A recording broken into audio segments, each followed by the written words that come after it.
So, episode 3 of Devs was definitely a filler episode, as I think a lot of people like to call episodes where you don't have any major events and where it's just kind of setting things up.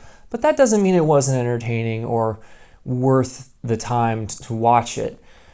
So I reviewed episodes 1 and 2 of Devs last week. The episodes don't have titles, so if you want to see what I thought of the show overall so far, I would refer to that video.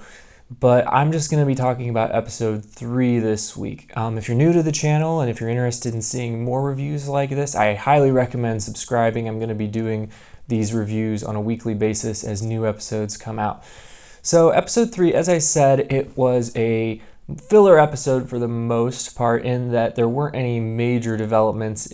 It was mainly setting characters up, and there were basically two main events that happened. And for your knowledge, I am going to go into spoilers here, heavily going to spoil the heck out of Devs. So if you don't want spoilers for episode 3, I'd go ahead and come back and watch this video after you've watched the episode and maybe see if my thoughts gel with yours then.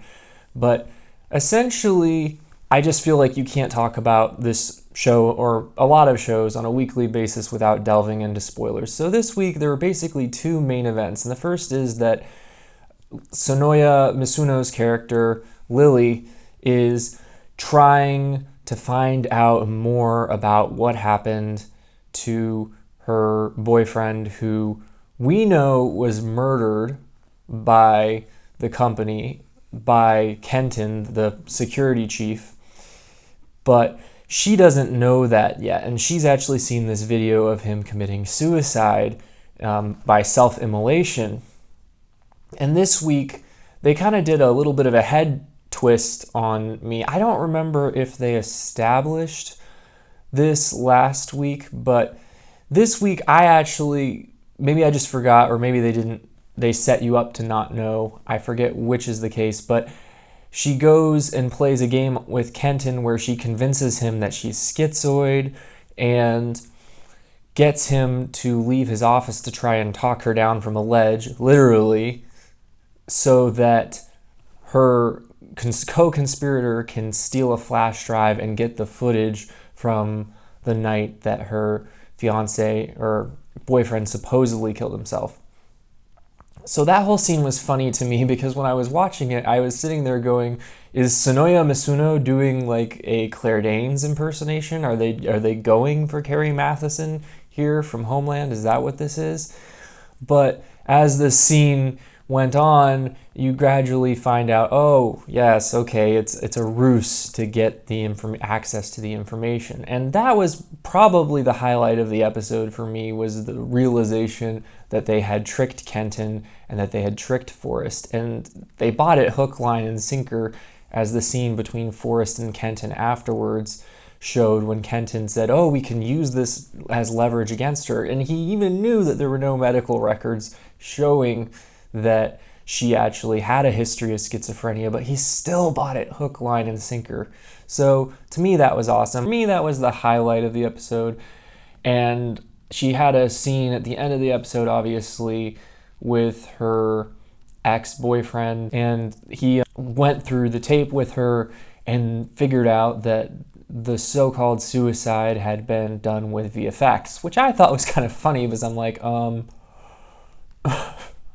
as a viewer, like, I could look at that and go, yeah, that didn't look real. But my thought would be, well, the show couldn't afford better special effects. So it's funny that the show is like drawing attention to the fact that it's special effects done in the scene when it's, I don't know that it would have looked any better if it had been intended to look real.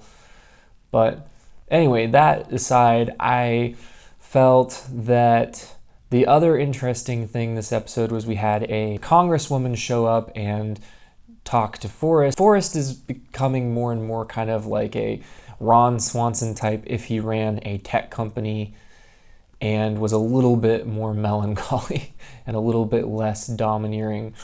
But it was funny to me, that scene, the congresswoman was really annoying, and you could see the showrunners starting to try to fit some political themes in with the line of, oh, Facebook ruined people's faith in democracy, obviously referring to the 2016 election. I also felt that just the scene in general it went on a long time, and it didn't really establish anything that couldn't have been established in a much shorter scene. And that was my big complaint this episode. Like, I enjoyed how they tricked Kenton and how they managed to get the information. I thought that was brilliantly done.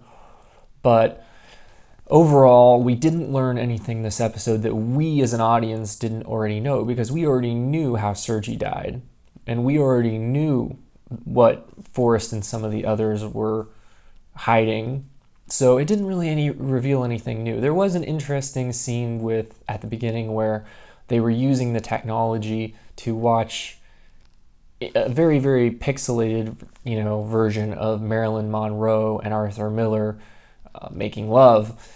And of course, Alison Pill's character Katie really objected to that. She's like, no, we do not. And she laid out some of the ground rules for how they're going to use this technology, because apparently you can look into the future or the past, but they're only using it to look into the past, and that's a rule that they have. And she objects to them using it to look at people's private lives. So she tells them, turn it off, essentially, and they eventually do after we get about a minute of this imagery. For some reason, they keep starting the machine looking at what appears to be, to me, Jesus, and I think they also looked at Joan of Arc this episode. I wasn't quite sure if that was who it was, but they were definitely burning someone at the stake.